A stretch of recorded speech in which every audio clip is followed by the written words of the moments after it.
काल jail road police station Solapur या ठिकाणी गोपनीय माहितीवरून एका गाडीमध्ये अंमली पदार्थ येणार आहेत अशी बातमी मिळाल्यावरून आमचे डीबी पथकाचे अधिकारी आणि कर्मचारी जेल रोड पीआय हे त्या गाडीचा मागोवा घेण्यासाठी रोडवर पेट्रोलिंग करत होते.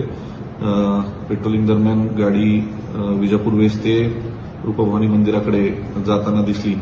त्यांचा पाठलाग करता ते रूपभवानी मंदिराकडून तुळजापूरच्या दिशेने गेले. तुळजापूर रोडला लागतात जो टोलनाका आहे तिथे टोलनाक्याला आपल्याला पुढे जाता येणार नाही असं लक्षात आल्यानंतर त्या गाडीने परत युटर्न घेतला. मागे पोलीस गाडी पाठलाग करतच होती.